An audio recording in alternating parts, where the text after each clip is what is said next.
नमस्कार साथीहरु, तपाईको प्रोफाइलमा पनि यस्तो देखाइराखेको छ जुन चाहिँ कन्टेन्ट मोनेटाइजेसन टुल इनेबल भएको थियो र त्यसपछि तपाईले सेटअप गर्दाखेरि चाहिँ यस्तो देखायो भने जस्तो जहाँ चाहिँ unfortunately your content has not been approved to use content monetisation भनेर देखाइराखेको छ। अनि त्यहाँ चाहिँ तलदेखि देखाएको छ this page can not sign up for monetisation because it is not following our partner monetisation policy भनेको छ।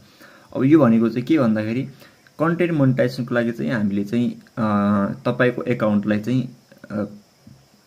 एप्रुभ गर्न सकेनौं, तपाईको कन्टेन्ट एप्रुभ गर्न सकेनौं भने चाहिँ माथि त्यो भनेको के हो भन्दाखेरि तपाईले कन्टेन्टमा कन्टेन्ट राख्दाखेरि चाहिँ तपाईको पोलिसी चाहिँ म्याच भएन अथवा तपाईको पोलिसी पहिले अपलोड गरेको भिडियोहरुमा चाहिँ कन्टेन्टहरु अनि फोटोहरु अनि रिल्सहरु चाहिँ तपाईको अर्काको छ अथवा अरु साउन्डहरु छ अथवा त्यसको पार्टनर पोलिसी मोनेटाइजेसनको पार्टनर पोलिसीको लागि चाहिँ म्याच हुने छैन भनौं।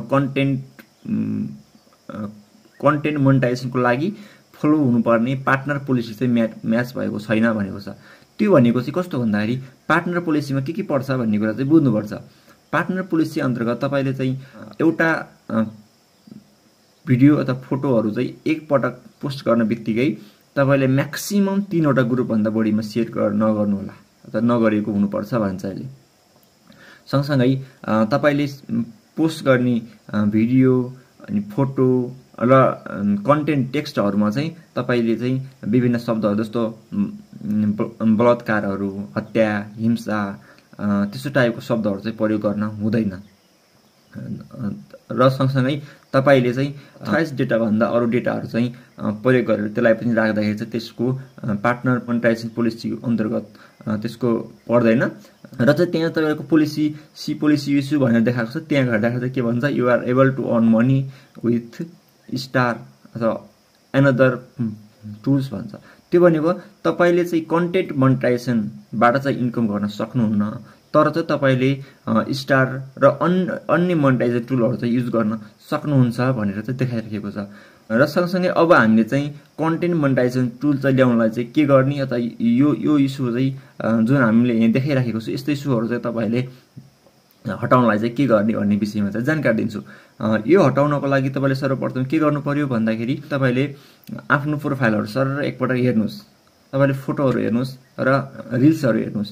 रिल्सहरु चाहिँ तपाईले अर्काको प्रयोग गर्नु भएको छ कि त्यहाँ चाहिँ अरु भिडियोहरु अरुको छ कि र सँगसँगै त्यहाँ चाहिँ धेरै साउन्डहरु चाहिँ अरु युज भइराखेको हुन सक्छ र त्यस्तो कुराहरु चाहिँ तपाईले एकपटक चेक गर्नुपर्छ। त्यो कुराहरु सबै हेरेर चाहिँ आफ्नो ओरिजिनल कन्टेन्ट मात्र राख्नुस्, अरु सबै डिलिट गर्नुस् र डिलिट पनि एकै पटक चाहिँ नगर्नु होला। एक दुई दिनमा गरिसक्नु होला। एक दिनमा लगभग 20-25 वटा कति छ त्यसमा त डिलिट गर्नु होला।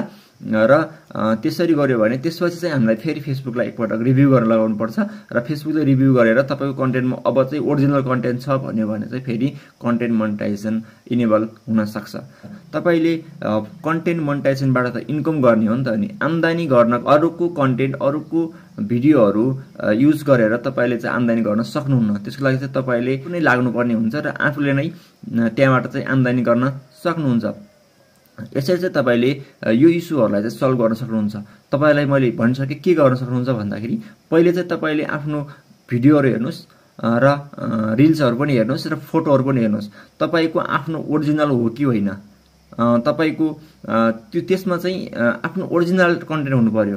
र तपाईले भिडियो बनाउनु हुन्छ त्यसमा चाहिँ तपाईले रियाक्सन भिडियो पनि बनाउनु हुन्छ भने 75% चाहिँ आफ्नो फेस देखाउनुस् र 25% मात्रै जसको रियाक्सन गर्दै हुनुहुन्छ त्यो देखाउनुस्। र सँगसँगै तपाईको भिडियोहरु चाहिँ म्याक्सिमम कि त आफैले खिचेको युज गर्नुहोस्, हैन भने म्याक्सिमम भिडियो तपाईले बनाउनुहुन्छ भने फेसलेस भिडियो भन्दा आफूले आफ्नो फेस देखाएर चाहिँ भिडियो बनाउनु भयो भने त्यसमा चाहिँ फेसबुकले ओरिजिनल कन्टेन्ट हो भन्ने चाहिँ एकदम चिन्छ र त्यो भिडियोहरुमा चाहिँ त्यो पोलिसीहरु इस्यु आउँदैन। अन्य यस्तै विभिन्न जानकारीहरुको लागि चाहिँ हामीलाई फलो गर्नु होला र एक लाइक गरेर शेयर गरिदिनु होला। धन्यवाद।